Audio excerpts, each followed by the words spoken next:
Hello friends, मैं आशीष स्वागत करता हूं आपके अपने यूट्यूब चैनल पर। फ्रेंड्स, जैसा कि आप सभी को पता है कि आज देखिए संडे का दिन है, तो आज जो फ्री वीकली मॉक टेस्ट आता है अंकित सर के ऐप में, उस मॉक टेस्ट का हम लोग सोल्यूशन करते हैं। ठीक है, इस क्लास में हम लोग एसएससी जीडी 2024-25 जिसका फॉर्म आपका स्टार्ट हो चुका है। 39,000 से अधिक पोस्ट है इसमें। ठीक है, 39,000 प्लस इसमें पोस्ट है और भी बढ़ने की संभावना है। ठीक है, तो इसमें देखिए इस पोस्ट के लिए हम लोग जो मॉक टेस्ट आ रहा है अंकित सर के ऐप में, उस मॉक टेस्ट का सोल्यूशन करेंगे। ठीक है, संडे का संडे मॉक आता है और आगे चल के जो है जैसे ही आपका एग्जाम थोड़ा नज़दीक होगा मिनी मॉक भी आएगा, उसका भी हम सोल्यूशन कराएंगे। अभी तो वीकली मॉक आ रहा है, वीकली मॉक का सोल्यूशन करा रहे हैं। ठीक है, और जो पूरा चैप्टर वाइज क्वेश्चन को देखना चाह रहे हैं, मतलब चैप्टर वाइज पूरा अगर समझना चाह रहे हैं, तो अंकित सर का जो बुक है एसएससी जीडी का 2025 वाला, उस बुक का हम सोल्यूशन कर रहे हैं। ठीक है, इसमें क्या दिया हुआ है, 19 से लेकर 24 तक आपके जितने भी एसएससी जीडी में प्रश्न पूछे गए हैं, सारे प्रश्नों को इसमें दे दिया गया और टाइप वाइज क्वेश्चन को बांटा गया। ठीक है, जिनके पास ये बुक है वो बुक को देखे होंगे, इसमें टाइप वाइज क्वेश्चन को बांटा गया। अगर आप इसमें प्रत्येक टाइप को अच्छे से कवर कर लेते हैं तो आपका मैथ में जो आराम से 20 में 20 स्कोर कर सकते हैं। ठीक है, इस बुक का हमने सोल्यूशन स्टार्ट कर दिया और इसका एक चैप्टर जो आपका टाइम एंड वर्क का है उसका हमने कंप्लीट भी कर दिया। और इसमें हम लोग क्या करेंगे, एक चैप्टर को एक क्लास के अंदर कंप्लीट करेंगे। मतलब जो भी एक चैप्टर, अब जैसे हम स्टार्ट करेंगे टाइम एंड वर्क कंप्लीट कर दिए, उसके बाद परसेंटेज को स्टार्ट करेंगे और क्या करेंगे हम लोग चैप्टर वाइज, मतलब एक चैप्टर जो है एक क्लास के अंदर कवर करेंगे, जिससे आपका टाइम का भी बचत होगा और आप 2 से 3 बार उसे रिवीजन जरूर कर लीजिएगा। ठीक है, 2 से 3 बार अगर आप रिवीजन कर लेते हैं तो आप कितना भी बिगनर है, मतलब अभी अगर मैथ स्टार्ट किया ना, फिर भी आप इस बुक को कंप्लीट करने के बाद आप मैथ में आराम से 20 में 20 कर देंगे। क्योंकि इसमें क्या है कि देखिए 2019 से लेकर 24 तक यानी कि लगभग 4 साल के प्रश्नों को इसमें दिया गया। और एसएससी के कोई भी आप एग्जाम की तैयारी कर रहे हैं, अगर आप पिछले 4 साल के प्रश्नों को कवर कर लेते हैं बढ़िया तरीके से, तो आप मैथ में या फिर रीजनिंग हो कोई किसी में अच्छा स्कोर कर सकते हैं। ठीक है, तो इसमें हम मैथ के बुक को सॉल्व कर रहे हैं और आगे चलकर और भी शायद कुछ सॉल्व करेंगे। हो सकता है 20 क्वेश्चन का डेली एक प्रैक्टिस सेट मिला है, जिसमें प्रीवियस ईयर क्वेश्चन को ही हम केवल देखेंगे। तो अभी तो हम इस बुक को ही सॉल्व कर रहे हैं। इसमें देखिए एक चैप्टर कंप्लीट कर लिए टाइम एंड वर्क का, और अगला चैप्टर जो होगा हमारा परसेंटेज का होगा। तो उसमें 2 से 3 दिन के गैप के अंदर एक क्लास ला रहे हैं। ठीक है, और एक क्लास के अंदर पूरा क्वेश्चन जो मतलब जितना भी क्वेश्चन है एक चैप्टर के अंदर, वो सारे क्वेश्चन को करा दे रहे हैं। ठीक है, तो इसका देखिए आपका प्लेलिस्ट बना हुआ है और इसका लिंक, आपका जो प्लेलिस्ट का लिंक है आपको डिस्क्रिप्शन में मिल जाएगा, चाहे चैनल पर जाकर आप प्लेलिस्ट जो है देख सकते हैं। एसएससी जीडी कहीं बुक के नाम से, एसएससी जीडी 2025 के बुक के नाम से। ठीक है, तो आप वहाँ से जाकर चेक कर सकते हैं। इसमें एक चैप्टर को हमने कंप्लीट किया और अच्छे कॉन्सेप्ट के साथ हम सीखे हैं।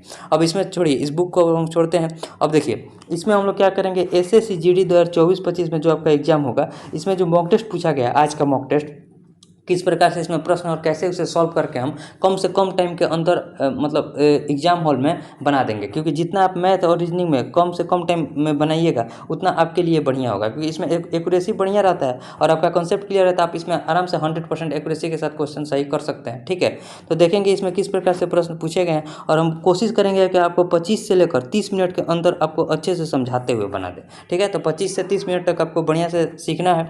और कोई भी क्वेश्चन में डाउट रहता है तो उसे आप कॉमेंट कीजिएगा, या फिर मेरे टेलीग्राम का ग्रुप है, वहाँ पे आकर आप उस क्वेश्चन का स्क्रीनशॉट भेज सकते हैं, हम आपको बता देंगे। ठीक है, उसका भी लिंक आपको डिस्क्रिप्शन में मिल जाएगा। तो अब देखिए इसमें किस प्रकार से प्रश्न पूछे गए। अगर आपको वीडियो अच्छा लगेगा देखने के बाद पूरा, तो इसे शेयर भी जरूर कीजिएगा, ताकि और भी जो भी लोग आपके जो मतलब आसपास में जितने भी लोग एसएससी जीडी का तैयारी कर रहे हैं उनके पास भी पहुंच जाए। तो चलिए अब हम लोग देखते हैं इसमें किस प्रकार के क्वेश्चन पूछे गए हैं। देखिए अब देखिए यहाँ पर आज है आपका 8 सितंबर 2024 एसएससी जीडी। जो भी 8 सितंबर के दिन क्वेश्चन पूछा गया है, इसमें आपका एग्जाम में देखिए 60 मिनट का यानी कि 1 घंटा का समय रहेगा और 80 क्वेश्चन रहेगा। 100 क्वेश्चन न रहकर 80 क्वेश्चन रहेगा, क्योंकि आपको हिंदी या फिर इंग्लिश में कोई एक चूज करना होता है। तो हम लोग 80 में से जो है 20 क्वेश्चन आपका जो दिया हुआ है मैथ का, उसे हम लोग इस वीडियो में देखेंगे और पूरा अच्छे से समझते हुए चलेंगे। तो चलिए हम लोग देखते हैं कि इसमें किस प्रकार से प्रश्न पूछा गया है। अब स्टार्ट टेस्ट करते हैं। अब देखिए अब केवल क्वेश्चन को देखेंगे। क्वेश्चन नंबर 1 है कि 2 वस्तुओं में से प्रत्येक को 962 रुपये के मूल्य पर बेचा जाता है। उनमें से एक वस्तु पर विक्रेता को 30% का लाभ और दूसरी वस्तु पर 26% की हानि होती है, तो विक्रेता को कुल मिलाकर कितना % का लाभ अथवा हानि हुआ। देखिए बहुत बढ़िया क्वेश्चन है और इस प्रकार के क्वेश्चन जो है प्रीवियस कई मॉक टेस्ट में आ चुका है। हम यूपी पुलिस का भी मॉक टेस्ट कराए हुए हैं और एसएससी जीडी का जितना भी पहले का भी मॉक टेस्ट है वो भी हम कराए हैं। ठीक है, एसएससी जीडी से ही हम शुरुआत किए थे अपने चैनल का। अब देखिए 962, इस 962 का बस यही मान है कि विक्रय मूल्य हमारा समान है, बस यही और 962 का कोई काम है, ठीक है, काम नहीं है। अब देखिए एक CP लिख देंगे और एक क्या है SP है। अब 30% का लाभ हो रहा है तो 30% को हम क्या लिख सकते हैं, 3/10 लिख सकते हैं ना, यानी कि 10 रुपये की वस्तु पर जो है 3 रुपये का लाभ हो रहा है तो 13 रुपये में बेच रहे हैं। और एक जगह क्या हो रहा है, 26% की हानि हो रही है, यानी कि 100 रुपये की वस्तु को हम 74 रुपये में बेच रहे हैं, तभी जाकर 26% की हानि हो रही है। यानी कि इसको कटाएंगे तो ये हो जाएगा 50 और इसको कटाएंगे तो ये हो जाएगा 37। हमें विक्रय मूल्य को बराबर करना है क्योंकि प्रत्येक का विक्रय मूल्य 962 रुपया है। तो विक्रय मूल्य बराबर करने के लिए इसमें हमें गुना करना पड़ेगा 37 से, सॉरी इसमें गुना करना पड़ेगा हमें 37 से, 37 से, और इसमें गुना करना पड़ेगा हमें 13 से, ठीक है। अब देखिए 37 में 10 से गुना करेंगे कितना हो जाएगा, 370 रेशियो। 37 में 13 से गुना करेंगे तो हो जाएगा हमारे पास 13 × 91 और 13 × 39, 39 और 9 कितना होता है 48, 481 हो जाएगा। यहाँ हो जाएगा 13 × 5 = 65 यानी कि 650 हो जाएगा। और यहाँ रेशियो 481 है क्योंकि विक्रय मूल्य समान हो गया। अब इसको जोड़िए, 0 हो जाएगा, 7 × 5 = 12 हो जाएगा, 6 × 3 = 9 और 1 = 10, 1020 हो जाएगा। इसको जोड़ेंगे तो 2 हो जाएगा, 8 × 8 = 16, 4 × 4 = 8 और 1 = 9 हो जाएगा। देखिए 1020 रुपये की वस्तु को 962 रुपये में बेच रहे हैं तो हमें तो लॉस हो रहा है। कितना का लॉस हो रहा है, तो 38 और 20 58 का लॉस हो रहा है। किस पर लॉस होगा, तो इस क्रय मूल्य पर लॉस हो जाएगा, यानी कि 1020 पर लॉस हो रहा है। और गुना 100 हमें परसेंटेज बताना है। तो यहाँ से देखिए अब ऑप्शन को हमें देखना है, यही हमारे पास 4 ऑप्शन है। हमें लॉस हो रहा है तो पहले तो हम लाभ वाला काट देंगे, यानी कि या तो ये आंसर होगा या फिर ये आंसर होगा। अब देखिए इसे सॉल्व करते हैं। 1 0 से 1 0 कटाएंगे, 2 से इसको कटाएंगे तो 51 हो जाएगा, और 2 से इसको कटाएंगे तो कितना हो जाएगा, 2 से इसको कटाएंगे तो हमारे पास 29 हो जाएगा, ठीक है, 29 हो जाएगा। अब देखिए समझिए, ये 51 से जब 290 में भाग देंगे तो ये लगभग में, देखिए लगभग में 6% तो एग्जैक्ट होगा नहीं, तो लगभग में क्या आएगा, 5.7% के आसपास आएगा। तो आपको ऑप्शन देखते चलना है। तो जब आप इसे सॉल्व कीजिएगा, आप सॉल्व करके देख भी सकते हैं, जब 290 में 51 से भाग देंगे तो लगभग का जो है 5.7% के आसपास आएगा। और लॉस हो रहा है तो यही हमारा जो हो जाएगा राइट आंसर हो जाएगा। तो आपको ऑप्शन भी देखते हुए चलना है, ताकि आप क्वेश्चन जो भी क्वेश्चन आपको कैलकुलेटिव देखने में लगे तो उसका ऑप्शन देखते चलना है, ताकि आपके लिए जो क्वेश्चन थोड़ा इजी हो जाए। तो यहाँ से हमारा राइट आंसर ऑप्शन ए निकल कर आ गया। उम्मीद है आपको समझ में भी आ गया होगा। अब देखिए नेक्स्ट क्वेश्चन है, देखिए ये बोर्ड मास में हम आपको बार बार बताते हैं कि एक बार टाइम लीजिए लेकिन सही करने का प्रयास कीजिए। अब देखिए जैसे ये क्वेश्चन है, इसको सॉल्व करेंगे, क्या करेंगे, 42 है और भागा में जो है 9 है, तो पहले ऑफ का क्रिया हो जाएगा। पहले ऑफ का क्रिया होगा तो 9 × 6 = 54, यानी कि पहले हम लोग 42/54 लिख देंगे, ठीक है। उसके बाद माइनस का साइन है तो माइनस लिख देंगे, फिर बड़ा ब्रैकेट है तो बड़ा ब्रैकेट हो जाएगा। 64 है और भागा 48 है तो नीचे हो जाएगा, और गुना में 3 है तो गुना में हम लोग 3 लिख देंगे, ठीक है, गुना में 3 हो जाएगा।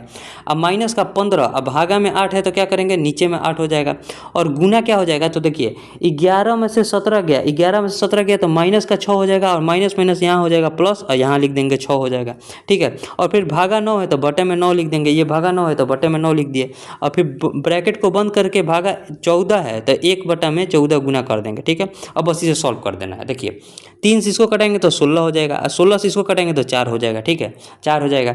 अब यहाँ देखिए 2 से इसको कटाते हैं तो 4 हो जाता है, और 3 से इसको कटाएंगे तो 2 से इसको कटाएंगे तो कितना हो जाएगा, 3 हो जाएगा, और 3 से इसको कटा दिया तो ये हो गया 3 और ये हो गया 5, यानी कि यहाँ हो जाएगा, देखिए समझिए, इसको कटा दिए 6 से कटाएंगे तो 7, और 6 से इसको कटाएंगे तो 9 हो जाएगा।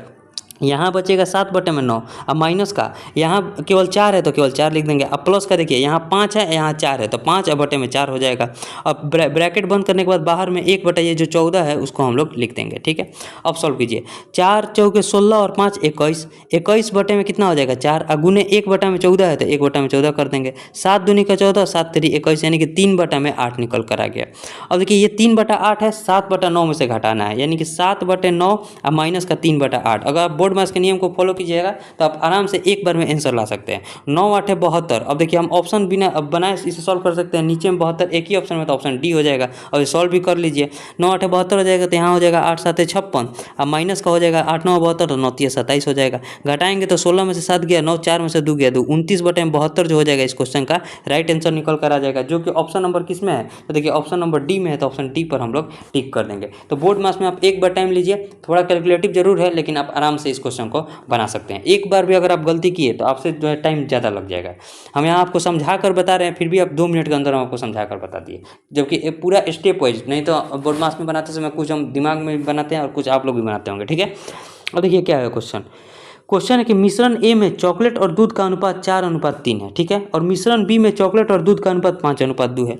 एक देखिए यहाँ मिश्रण ए है और मिश्रण ए में कौन कौन सा है, चॉकलेट है और मिल्क है। इसका रेशियो क्या दिया हुआ है, तो 4:3 दिया है, ठीक है। और एक मिश्रण बी है, मिश्रण बी में क्या है, 5:2 के रेशियो में चॉकलेट और दूध है, ठीक है। अब उसमें क्वेश्चन कर रहा है कि ए और बी को 5:6 के अनुपात में मिलाकर नया मिश्रण बनाया गया, ठीक है। अब यहाँ देखिए दोनों को पहले बराबर करेंगे, 4 और 3 जोड़ेंगे तो 7 और यहाँ 5 और 2 को जोड़ेंगे तो 7, ये तो बराबर है। अब ए से ले रहे हैं 5 हिस्सा और बी से ले रहे हैं 6 हिस्सा, तो इसमें भी हम लोग 5 से गुना करेंगे और इसमें 6 से गुना करेंगे। अब रेशियो क्या निकल कर आ जाएगा, तो 5 चौके 20 और रेशियो 5 5 3 15 हो जाएगा। और यहाँ कितना हो जाएगा, 6 पंजे 30 और यहाँ हो जाएगा 6 दूनी का 12, यानी कि अब दोनों को जोड़ दीजिए, 30 और 20 50 और रेशियो में 15 12 27 हो जाएगा, ठीक है।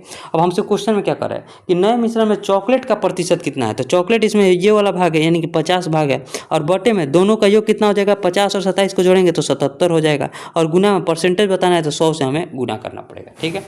अब देखिए इसे समझिए, जब इसे हम सॉल्व करेंगे तो ये लगभग कितना परसेंट के आसपास आएगा, फिर हम ऑप्शन देखते हैं, हमें सॉल्व नहीं करना, हम आपको ऑप्शन से बताएंगे। इसका 10% कितना होता है, 7.7 होता है ना, 7.7, यानी कि लगभग ये कितना है इसका, तो 7.7 में हम जब 6 से गुना करेंगे तो 6 से गुना करेंगे कितना हो जाएगा, 6 से गुना करेंगे तो 6 7 42 और 6 7 42 और 4 कितना होता है, 42 और 4 46, यानी कि 60% से जो है, देखिए 60% से कुछ ये ज़्यादा है, 60% से ज़्यादा वाला हमारा आंसर होगा, तो ऑप्शन बी और ऑप्शन डी कट गया, या तो 69% हो सकता है या फिर 65% होता है।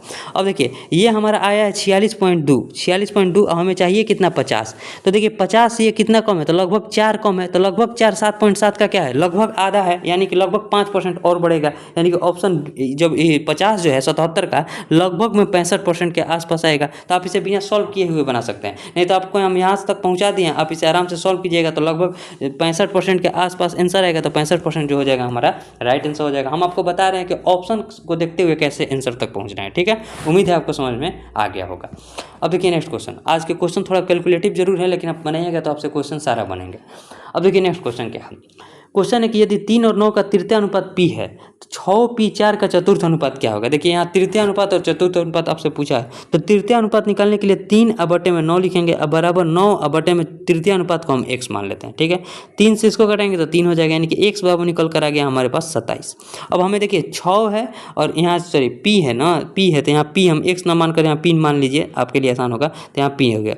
यानी कि देखिए अब हमारे पास क्या है, 6 है, P है और 4 है, तो P का मान क्या आ गया, 27, यानी कि 6 27 और 4 का हमसे पूछ रहा है कि चतुर्थ अनुपात क्या हो जाएगा। तो क्या लिखेंगे, 6/27 अब बराबर का 4, अब इसको हम मान लेते हैं, यहाँ P मान लेते हैं, यहाँ कुछ भी मान लीजिए, A मान लीजिए, A मान लेते हैं, ठीक है।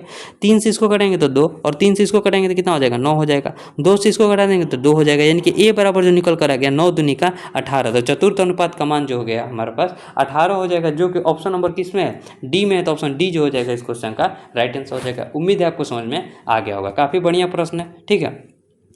अब देखिए नेक्स्ट क्वेश्चन कर रहे हैं कि x ये जो संख्या है एक ऐसी 7 अंकों की संख्या है जो 56 से विभाज्य है। अब 56 से विभाज्यता का नियम कहता है कि संख्या 8 और 7 से विभाजित होना चाहिए। 8 से विभाज्यता का नियम तो लगभग सभी को पता होगा, आज हम आपको 7 से विभाज्यता का नियम भी बताएंगे और उम्मीद है आपको मतलब समझ में भी आ जाएगा, ठीक है।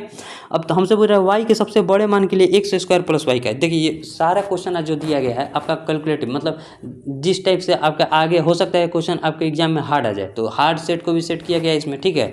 तो लगभग अब देखिए कैसे इसे सॉल्व करेंगे।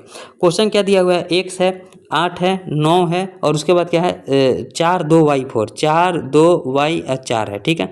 इसको किससे विभाजित करना है, 56 से। हम आपको क्या बताएं, 56 से विभाज्यता का नियम कहता है कि 8 और 7 से संख्या विभाजित होनी चाहिए। 8 से विभाज्यता का नियम कहता है कि अंतिम 3 अंक 8 से कटना चाहिए, यानी कि 8 में जो है अंतिम 3 अंक क्या है 2y4 है। तो अब देखिए y का सबसे बड़ा मान लेना है, और y का सबसे बड़ा मान अगर हम 9 रखते हैं तो क्या है पूरा कट रहा है, तो 8 3 का 24, यहाँ 24 हो जाएगा, यहाँ बचेगा 5 और 4, क्या 8 से 54 कटता है, नहीं कटता है, तो y का मान तो वो 9 नहीं होगा, ठीक है।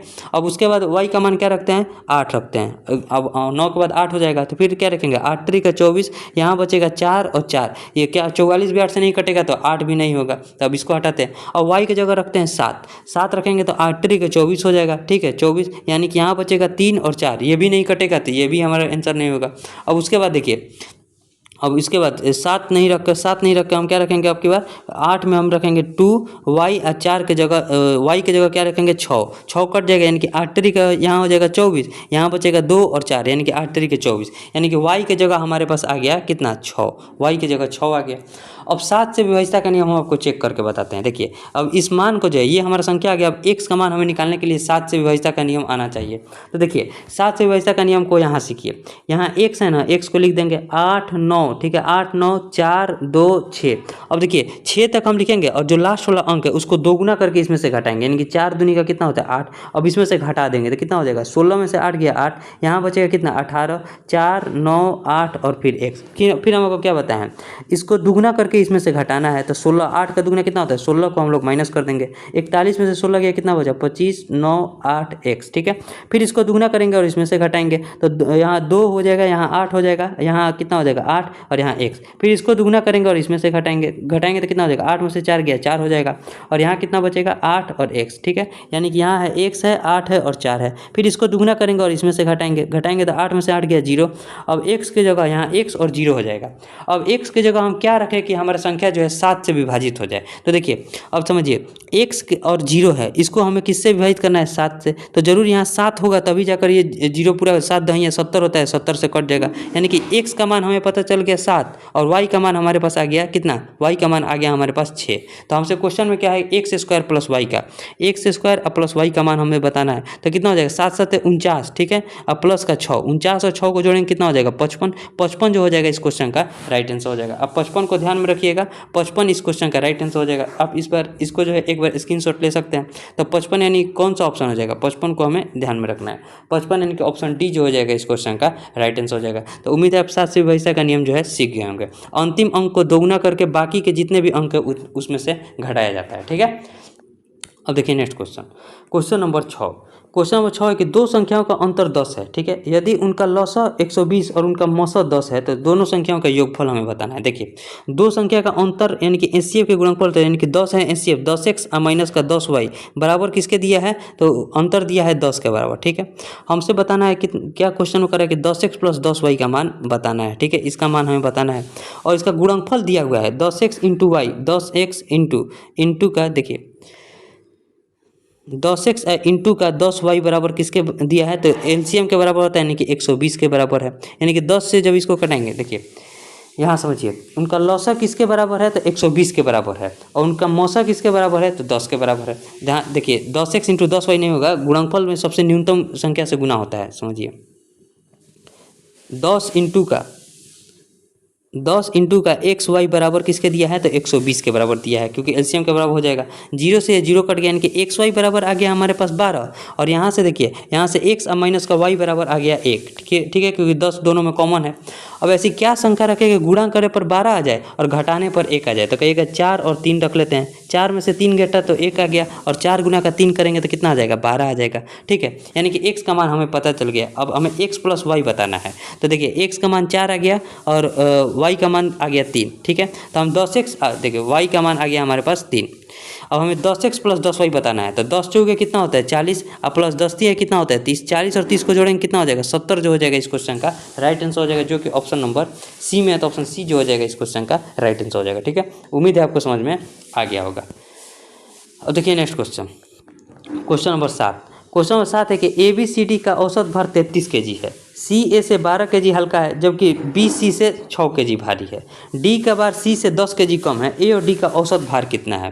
देखिए यहाँ दिया हुआ है A है, B है, C है और D है, A B C और D है। 33 चौके कितना होता है, उनका औसत जब 33 है तो उनका योग कितना हो जाएगा, 33 चौके होता है 132, तो 132 हो जाएगा, ठीक है। उसके बाद क्वेश्चन में करेंगे CA से 12 kg हल्का है, यानी कि A और C का अंतर किसके बराबर है, तो 12 kg हल्का है, और जबकि BC से 6 kg भारी है, यानी कि B माइनस का C किसके बराबर है, तो 6 kg भारी है, ठीक है। उसके बाद D का भार C से 10 kg कम है, यानी कि C माइनस का D बराबर कितना दिया है 10 kg। सभी जगह C है तो C को हम x मान लेते हैं, तो यहाँ से जब A का मान कितना हो जाएगा, C को जब हम x मानते हैं तो A बराबर हो जाएगा 12 और प्लस का x हो जाएगा, और यहाँ से जब B का मान कितना हो जाएगा तो कहिएगा 6 और प्लस का x हो जाएगा, और यहाँ से D का मान जो हो जाएगा 10 और माइनस का x हो जाएगा, ठीक है। 10 और माइनस का x D का मान x माइनस का 10 हो जाएगा, 10 माइनस एक्स ना होकर, क्योंकि यहाँ इसका मान x है तो d का मान हो जाएगा x और माइनस का 10 हो जाएगा।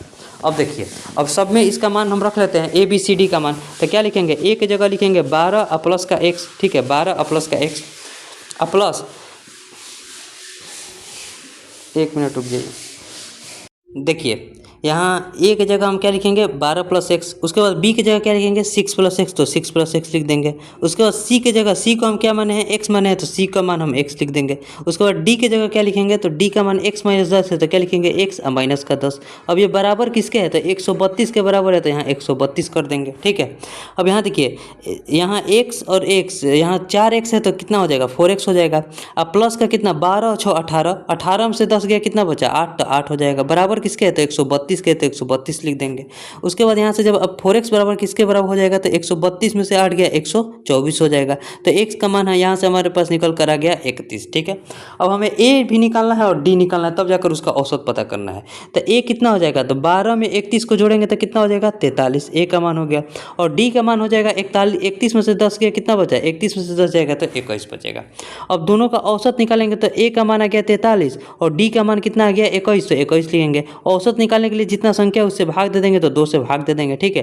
3 और 1 यहाँ 4 और 4 और 2 6, यानी कि 64 और बटे में 2 कटाएंगे तो कितना हो जाएगा 32। 32 जो हो जाएगा इस क्वेश्चन का भी राइट आंसर हो जाएगा, जो कि ऑप्शन नंबर किस में है, ऑप्शन नंबर डी में है। तो ऑप्शन डी जो हो जाएगा इस क्वेश्चन का राइट आंसर हो जाएगा, ठीक है। उम्मीद है आपको समझ में आ गया होगा। तो काफ़ी बढ़िया बढ़िया क्वेश्चन जो है आज के सेट में दिया गया है और थोड़ा कैलकुलेटिव है, ऐसा हर सेट में नहीं रहेगा, एक आध सेट मतलब आ जाता है, ठीक है।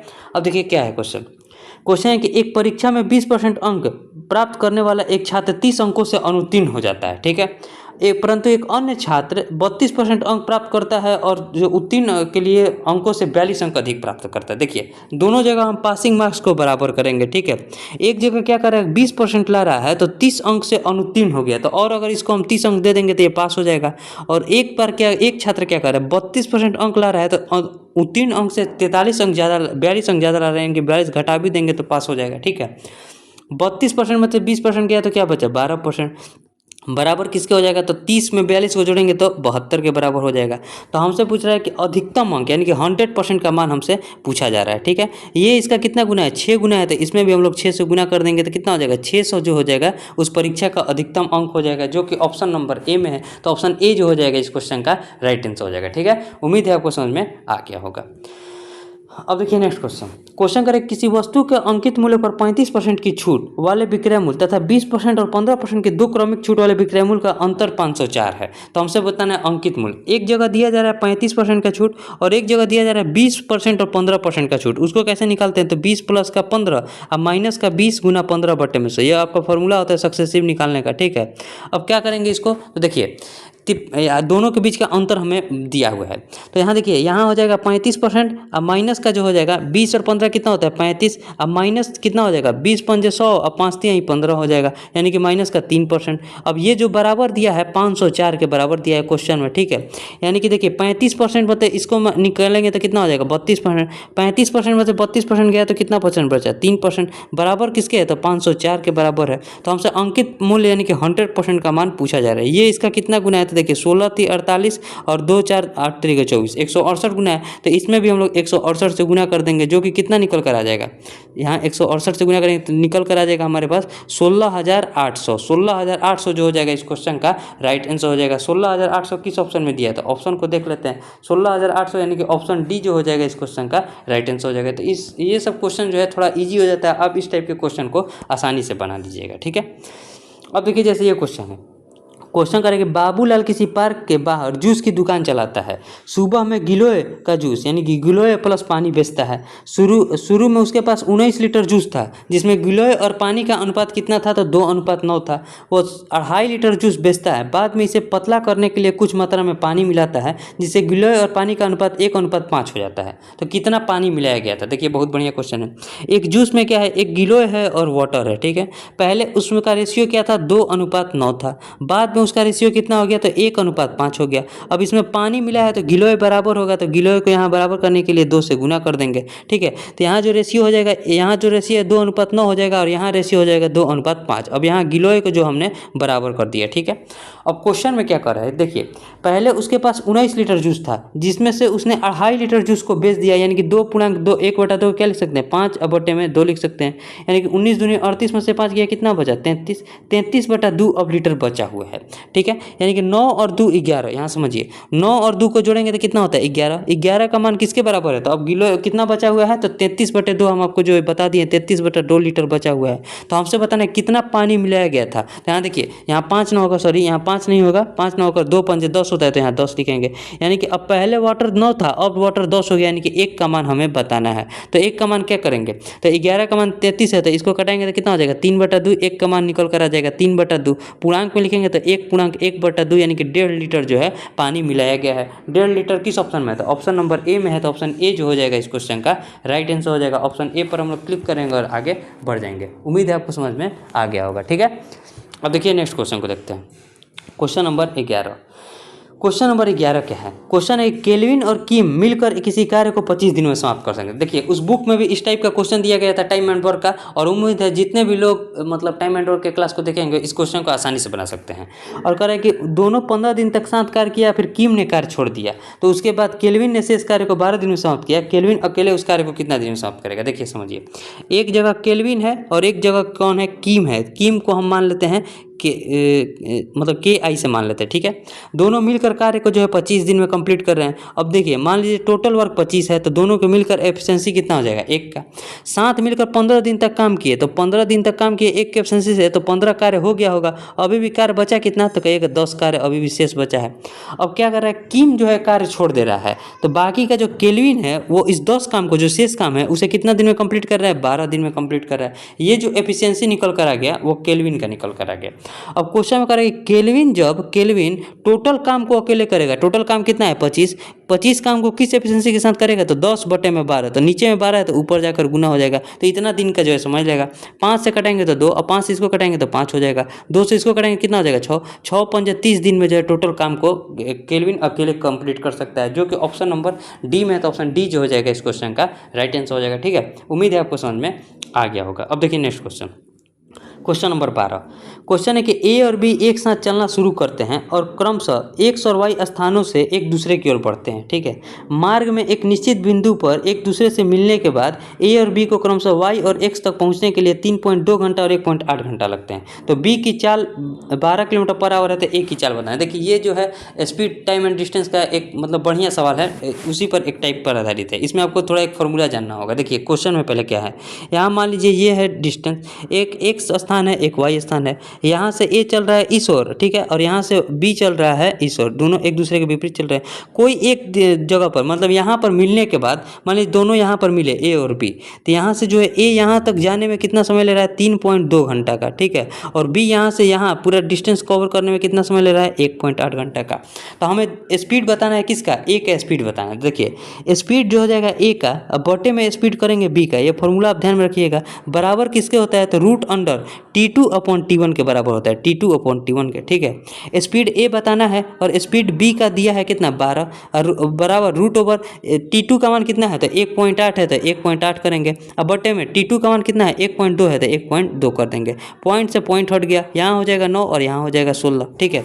यानी कि स्पीड ऑफ ए अब बटे में 12, ठीक है, अब 12 बराबर 9 का रूट बाहर निकालेंगे तो कितना हो जाएगा 3, और 16 का कितना होता है 4 हो जाएगा। 4 से इसको काटेंगे तो कितना हो जाएगा 3 हो जाएगा। यानी कि ए का स्पीड कितना हो जाएगा 3 में 3 से गुना करेंगे तो 9 किलोमीटर पर आवर जो हो जाएगा स्पीड ए का मान हो जाएगा, जो कि ऑप्शन नंबर सी में है। तो आप जो है इस फॉर्मूला को ध्यान में रखिएगा, इस फॉर्मूला से आपका क्वेश्चन बन सकता है, ठीक है। जब भी इस टाइप का क्वेश्चन मिले, जब भी जो ये डायग्राम आपको समझा है, इस डायग्राम पर आपका क्वेश्चन बनेगा, तो आप इस फॉर्मूला से आराम से क्वेश्चन का आंसर दे सकते हैं, ठीक है। उम्मीद है आपको समझ में आ गया होगा। अब देखिए नेक्स्ट क्वेश्चन है, ये भी आपका ट्रेन वाला क्वेश्चन है। कह रहा है कि एक रेलगाड़ी 60 किलोमीटर पर आवर की स्पीड से जो है पी से स्टेशन क्यू की ओर चलना शुरू करती है, ठीक है। उसी समय एक दूसरी रेलगाड़ी स्टेशन क्यू से स्टेशन पी की ओर चलना शुरू करती है। यदि स्टेशन पी और क्यू के बीच की 275 किलोमीटर है और रेलगाड़ियाँ 2.5 घंटे में एक दूसरे को पार करती है, तो स्टेशन पी की ओर जाने वाली रेलगाड़ी की चाल, अब देखिए समझिए। मान लीजिए यहाँ स्टेशन है, स्टेशन P है और स्टेशन Q है। समझिए, एक का स्पीड हमारे पास दिया हुआ है कितना, इसका स्पीड दिया है 60, इसका स्पीड हमें बताना है, मान लेते हैं x। दोनों के बीच कितना है डिस्टेंस 275, और जिस स्थान पर वो मिल रही है वहाँ 2.5 घंटे का समय लग रहा है, 2.5 घंटे का समय लग रहा है। तो देखिए यहाँ 2.5 घंटे का समय लग रहा है, तो यहाँ जब दोनों एक दूसरे के विपरीत जाएगी तो दोनों का चाल आपस में जुटेगा, यानी कि P और प्लस Q दोनों का स्पीड आपस में जुटेगा, ये स्पीड है उनका। तो टोटल डिस्टेंस कितना तय करिए 275 किलोमीटर का, और किस हिसाब से चल तय करिए तो 2.5 घंटे में तय कर दे रही है, यानी कि 5/2 हो जाएगा। 5 से इसको कटेंगे तो 5 पंजे 25 और 5 पंजे 25 यानी कि 55 दूनी का 110 हो जाएगा। यहाँ से P का मान एक रेलगाड़ी का स्पीड दिया है कितना 60, और प्लस का Q बराबर किसके हो जाएगा 110 के बराबर हो जाएगा, यानी कि यहाँ से Q बराबर कितना हो जाएगा तो 110 में से 60 गया 50 किलोमीटर पर आवर जो हो जाएगा Q का स्पीड हो जाएगा, जो कि ऑप्शन नंबर किस में है, ऑप्शन नंबर C में है। तो ऑप्शन C जो हो जाएगा इस क्वेश्चन का राइट आंसर हो जाएगा। ठीक है, उम्मीद है आपको समझ में आ गया होगा। ये सब क्वेश्चन थोड़ा ईजी है, आप आराम से इस सब क्वेश्चन को बना सकते हैं। ठीक है, अब देखिए ये क्वेश्चन क्या है, कह रहे क्वेश्चन में कि अरुण ने अपना एक पुराना कंप्यूटर खरीदा और उसकी मरम्मत पर 110 रुपये खर्च किया, फिर उसने इसे भोला को 20% के लाभ पर बेच दिया। ठीक है, भोला ने इसे 10% की हानि पर चंदन को बेचा, चंदन ने अंततः 10% के लाभ पर 1188 में बेच दिया। अरुण ने कंप्यूटर कितना में खरीदा था, देखिए समझिए, अरुण का हमें बताना है कंप्यूटर कितने में खरीदा था अरुण का। ठीक है, तो हमें पहले उस अरुण ने भोला को 20% के लाभ पर बेचा, यानी कि 6/5 पर बेचा होगा। फिर भोला ने इसे चंदन को बेच दिया 10% हानि पर, यानी कि 9/10 में बेचा होगा, और चंदन ने इसे अंततः बेच दिया 10% के लाभ पर, यानी कि 11/10 में बेचा होगा। और रुपया बता रहा है कि 1188 में बेचा है, चंदन ने 1188 रुपये में बेचा है। अब देखिए कटाइए, 11 से इसको कटाएंगे तो 11 कम 11 0 11 8 88 हो जाएगा। 6 9 54, 54 दूनी कितना होता है 108 होता है, तो 108 कट गया, यानी कि अरुण के लिए कंप्यूटर का कीमत कितना हो गया मरम्मत के साथ 5 दूनी का 10 और 100 दहिया 1000 रुपया हो जाएगा। ठीक है, अरुण के लिए। लेकिन अरुण ने जो है कंप्यूटर कितना में खरीदा था 1000 रुपये में, तो मरम्मत सहित उसका खर्च था, तो इसमें से 110 रुपये उसने मरम्मत पर खर्चा किया था, तो उसे माइनस कर देंगे। 0 10 में से 1 गया 9, 9 में से 1 गया 8, 890 रुपये जो है कंप्यूटर का कीमत पड़ा होगा अरुण के लिए, उस पर 110 रुपये जो है मरम्मत कराया था, तो 890 यानी कि ऑप्शन नंबर डी जो हो जाएगा इस क्वेश्चन का राइट आंसर हो जाएगा। ठीक है, उम्मीद है आपको समझ में आ गया होगा। अब देखिए नेक्स्ट क्वेश्चन को देखते हैं, क्वेश्चन नंबर 15। क्वेश्चन नंबर 15 क्या है, क्वेश्चन करें कि अर्धवार्षिक संशोधित 8% प्रति वर्ष चक्रवृद्धि ब्याज की दर से निवेश की गई कोई राशि जो है एक वर्ष में 20,280 हो जाती है, यानी कि ये अमाउंट दिया हुआ है। तो हमसे बताना है उसी राशि पर दोगुना ब्याज दर से 4.3/5 वर्ष के लिए साधारण ब्याज क्या होगा। देखिए समझिए, और देखिए 1 साल में 8% का ब्याज लग रहा है, यानी कि आधा साल में कितना लगेगा 4%, और 1 वर्ष के लिए समय दुगना हो जाएगा, यानी कि 2 बार ब्याज लगेगा। 4% को हम क्या लिख सकते हैं 1/25। तो हम मूलधन को इसका स्क्वायर मान लेते हैं ताकि हमारे लिए थोड़ा कैलकुलेटिव आसान पड़े, कैलकुलेशन, यानी कि मान लेते हैं मूलधन 625 रुपया है, तो उस पर 4% का ब्याज 2 बार लगेगा 1 साल के अंदर, क्योंकि अर्धवार्षिक रूप से है। और चक्रवृद्धि ब्याज में क्या होता है ब्याज पर भी ब्याज लगता है, तो 625 का आप 4% निकालिएगा तो कितना हो जाएगा 25 हो जाएगा, और यहाँ भी 25 हो जाएगा, और इस ब्याज पर भी ब्याज यानी कि इसका 4% निकालेंगे तो 1 हो जाएगा, यानी कि ब्याज के रूप में कितना मिला 25 25 50 और 1 51 मिला। और हमारे पास मिश्रधन दिया हुआ है, अमाउंट कितना हो जाएगा तो 625 में मतलब अमाउंट में प्रिंसिपल में जब हम ब्याज को जोड़ते हैं तो हमारा अमाउंट निकल कर आ जाता है, तो जोड़ेंगे तो कितना हो जाएगा 5 और 1 6 और 62 और 5 67। इसी 676 का मान दिया है क्वेश्चन में 20,280 रुपया।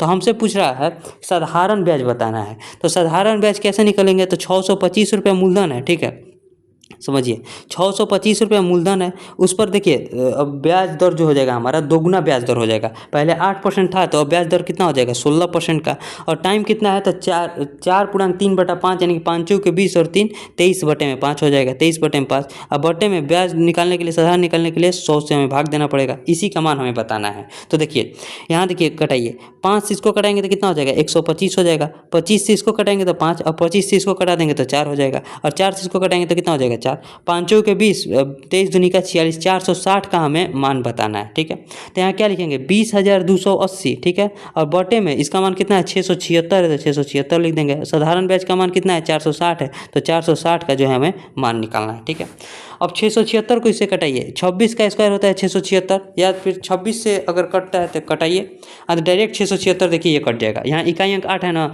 जब आप इसे 8 से कटाइएगा 8 6 48, 8 7 56 56 4 60 नहीं कटेगा, 8 से तो नहीं जाएगा, और इकाई अंक किस पर जाएगा 8, इकाई अंक 8 देखना है हमें। इकाई अंक 8 देखने के लिए 8 हो जाएगा, उसके बाद 4 3 से चला जाएगा, 3 से जब इसको कटाइएगा तो 3 से ये पूरा कट जाएगा, 3 6 18, 3 7 21 21 और 1 22, ठीक है, और 3 चक 18 2 20, ठीक है। ये 3 से पूरा ये जो है 30 से कट जाएगा, यानी कि अब गुना कीजिए 30 में 460 से गुना कीजिए, यही हमारा जो निकल कर आएगा ऐसा ही निकल कर आ जाएगा। गुना करेंगे कितना हो जाएगा, 6 3 18 हो जाएगा, ठीक है। 3 चौक 12 और 1 13, 13,800 रुपया जो हो जाएगा उसका साधारण ब्याज प्राप्त होगा, जो कि ऑप्शन नंबर ए में है। उम्मीद है आपको समझ में आ गया होगा। यहाँ से पहले हमने CI निकाला, CI के बाद SI का मान हमसे पूछ रहा था तो SI निकाल दिए। और देखिए इस टाइप के क्वेश्चन को आप जब से 1 से 2 बार नहीं देखिएगा तब से आपको समझ में नहीं आएगा, और उम्मीद है आपको समझ में आ गया होगा। अब देखिए नेक्स्ट क्वेश्चन है कि एक ठोस घन का कुल पृष्ठीय क्षेत्रफल इतना है, इसे पिघलाकर 0.3 मीटर त्रिज्या वाले लंबवृत्तीय बेलन को बनाया जाता है। बेलन की ऊंचाई, देखिए आज के टोटल क्वेश्चन कैलकुलेटिव है, हार्ड नहीं है लेकिन कैलकुलेटिव ज़्यादा है। बहुत से लोग जो है आज 10 से 12 क्वेश्चन करना उनके लिए मुश्किल हो जाएगा, और नए लोग के लिए तो इसमें 5-6 क्वेश्चन भी करना मुश्किल हो जाएगा। यहाँ हम आपको पूरा 20 क्वेश्चन बताएंगे। अब देखिए घन का कुल पृष्ठीय क्षेत्रफल दिया है, कुल पृष्ठीय क्षेत्रफल का फॉर्मूला क्या होता है, 6a² बराबर किसके दिया है, 4.86 के बराबर दिया है, ठीक है। इसे घटाएंगे तो ये कट जाएगा 6 से, 6 8 48 और 6 एकम 6 यानी 0.81 आएगा। यहाँ से उसके भुजा का लंबाई किसके बराबर हो जाएगा, 0.9 के। अब देखिए इसको घन को पिघलाकर बेलन बनाया जा रहा है, यानी कि दोनों का आयतन बराबर होगा। घन का आयतन कितना होता है, AQ बराबर किसके हो जाएगा, तो πr² इंच के बराबर हो जाएगा, πr² इंच के बराबर हो जाएगा। इसको क्या लिखेंगे, 0.9 गुना 0.9 और गुना 0.9 हो जाएगा। पाई की जगह क्या हो जाएगा, पाई की जगह 22/7 हो जाएगा, ठीक है। और गुना आर की जगह यहाँ 0.3 मीटर त्रिज्या है, तो यानी कि 0.3 गुना 0.3 हो जाएगा, 0.3 और गुना 0.3। हमें ऊंचाई बताना है, बराबर के इंच हो जाएगा, ठीक है। इसको कटाएंगे तो कितना हो जाएगा, 3 से ये कटेगा और 3 से ये कट जाएगा, ठीक है। 3 9 9 9 81 यानी कि 8.1 हो जाएगा, और ये नीचे में 7 है तो ऊपर में 7 चला जाएगा। अब बटे में 22 है तो 22 कर देंगे, बराबर किसके हो जाएगा, इंच के। अगर ये 22 न होकर 21 होता तो ये 3 से कट जाता, क्योंकि हमें लगभग में जो है आंसर बताना है, लगभग में आंसर बताना है। और यहाँ देखिए 3 से ये कुछ ज़्यादा होगा, जब इसको कटाएंगे तो 27 3 81 यानी कि 2.7 से कुछ कम आंसर आएगा। तो 2.7 से देखिए कुछ कम ही आंसर होगा, तो 2.8 वाला नहीं होगा, 3.5 वाला नहीं होगा। राइट आंसर क्या हो जाएगा, 2.6 हो जाएगा। तो 2.7 से कम कौन सा है, 2.6 है। तो इसे सॉल्व नहीं करना है, आपको ऑप्शन देखना है, ठीक है। हम आपको ऑप्शन देखना बता रहे हैं, ठीक है। यहाँ से जो राइट आंसर हो जाएगा ऑप्शन बी हो जाएगा। देखिए आज के क्वेश्चन थोड़ा मतलब कैलकुलेटिव है, इसलिए टाइम थोड़ा ज़्यादा लग रहा है, क्योंकि आपको पूरा समझाना भी है। अब देखिए जैसे ये क्वेश्चन कि एक नाविक धारा के विपरीत दिशा में जो है 2 घंटे में 6 किलोमीटर जाता है, और धारा की दिशा में 7.5 मिनट में 1.5 किलोमीटर जाता है। देखिए धारा के विपरीत दिशा में नाव की चाल और धारा की चाल आपस में माइनस होगा, यानी कि 6 किलोमीटर जाने में 2 घंटा लगा रहा है, तो कितना का स्पीड है, 3 का स्पीड है। और धारा के साथ चल रहा है, यानी कि B+S चल रहा है, तो 1.5 किलोमीटर जाने में 7.5 मिनट का समय ले रहा है। तो मिनट को घंटा में चेंज करेंगे तो 60 से भाग देंगे, 15 5 75, 5 से इसको कटेंगे तो कितना हो जाएगा, 12, यानी कि यहाँ B+S बराबर 12 आ गया। हमसे बताना है स्थिर जल में 30 किलोमीटर जाने में, तो पहले स्थिर जल में नाव की चाल पता कर लेते हैं। तो दोनों को जोड़ेंगे, 12 और 3 को जोड़ेंगे कितना हो जाएगा, 15, और बटे में 2 कर देंगे। ये स्थिर जल में नाव की चाल आ गया। अब नाव की चाल 30 किलोमीटर जाना है और इस स्पीड से चलेगा, 15 और बटे में 2 है तो नीचे गुना 2 हो जाएगा, 15 दूनी का 30, 2 दूनी का 4, 4 घंटा में जो है उस डिस्टेंस को तय कर लेगा, जो कि ऑप्शन नंबर डी में है। तो ऑप्शन डी जो हो जाएगा इस क्वेश्चन का राइट आंसर हो जाएगा, ठीक है। उम्मीद है आपको समझ में आ गया होगा। अब देखिए नेक्स्ट क्वेश्चन है कि पाइप ए एक खाली टैंक को 30 घंटे में भर सकता है और पाइप बी इसे 10 घंटे में भर सकता है, ठीक है। यहाँ समझिए, पाइप ए जो है एक खाली टैंक को 30 घंटे में भर सकता है, और पाइप बी जो है इसे 10 घंटे में भर सकता है। आगे कह रहा है कि टैंक में एक रिसाव के कारण, मतलब ए और बी ए द्वारा एक साथ टैंक को भरे में जितना समय लगता है, टैंक में एक रिसाव के कारण दोनों पाइप में द्वारा भरे उस पूरी तरफ भरने में 1.5 घंटे अधिक लगते हैं। देखिए समझिए, यहाँ ए और बी में पहले कितना समय लगेगा, तो 30 और 10 का एलसीएम कितना हो जाएगा, 30 का एलसीएम हो जाएगा, यानी कि इसका एफिशिएंसी हो जाएगा 1 का, इसका एफिशिएंसी हो जाएगा 1 का, और इसका एफिशिएंसी हो जाएगा 3 का। इससे टाइम कितना लगेगा जब दोनों साथ में चलेंगे, तो दोनों जब साथ में चलेंगे तो टाइम कितना लगेगा, तो 30 काम करना है और 4 के एफिशिएंसी के साथ काम करेंगे, यानी कि लगभग 7.5 घंटे का समय लगेगा, ठीक है। अब लिंक कर रिसाव के साथ जैसे ही चल रहा है, यानी कि ए प्लस का बी और माइनस का सी, रिसाव हो रहा है तो माइनस का सी चल रहा है, तो इससे 1.5 घंटा अधिक लग रहा है। तो 7.5 यहाँ लग रहा था, तो इसमें 1.5 जोड़ेंगे तो कितना हो जाएगा, 1.5 जोड़ेंगे तो 9 घंटा, यानी कि यहाँ 9 घंटा लग रहा है। और ए को अकेले भरने में 30 घंटा लग रहा है और बी को अकेले भरने में 10 घंटा लग रहा है। अब तीनों का एलसीएम कितना हो जाएगा, तो कहिएगा तीनों का एलसीएम अब हो जाएगा हमारे पास 90, यानी कि अब टोटल टंकी का क्षमता हो जाएगा 90। यहाँ एफिशिएंसी हो जाएगा 10 का, यहाँ एफिशिएंसी हो जाएगा 3 का, और यहाँ एफिशिएंसी हो जाएगा 1 का। अब देखिए यहाँ 3 का हो जाएगा, यहाँ एब्सेंसी हो जाएगा 9 का, ठीक है, 9 का हो जाएगा। अब देखिए बी का एब्सेंसी है 9 का, ए का एब्सेंसी है 3 का, तो 9 और 3 जोड़ेंगे तो 12, 12 में से क्या घटाएं कि हमारा 10 आ जाए, तो कहिएगा 2, यानी कि सी का एब्सेंसी निकल कर आ गया। तो अब क्वेश्चन में कह रहा है कि टोटल अकेले काम रिसाव से अगर करना पड़े, यानी कि टैंक अगर पूरी तरह भरा हुआ है तो केवल रिसाव से टंकी को खाली करने में कितना समय लगेगा। अब टंकी का खाली करना है कि 90 काम करना है और रिसाव का एब्सेंसी कितना है, तो 2 का एब्सेंसी से करेगा तो कितना घंटे का समय लगेगा, 45 घंटे का। ये भी देखिए बहुत बढ़िया क्वेश्चन है। देखिए पाइप एंड सिस्टम का जो है बहुत बढ़िया, नल और टंकी का बहुत बढ़िया क्वेश्चन है। 45 घंटे का समय लगेगा, जो कि ऑप्शन नंबर ए में है, ठीक है। उम्मीद है आपको समझ में आ गया होगा। देखिए एसएससी जीडी 2025 का जो मैथ का बुक है, जब हम उसे पूरा कंप्लीट करा देंगे ना, तो आपके मॉक में इस टाइप के भी क्वेश्चन आप बनाइएगा तो पूरा कंप्लीट सॉल्व कर पाइएगा, ठीक है। ये क्वेश्चन आज का जो सेट है वो टोटल क्वेश्चन आपके आज बढ़िया लेवल का पूछा गया, ठीक है।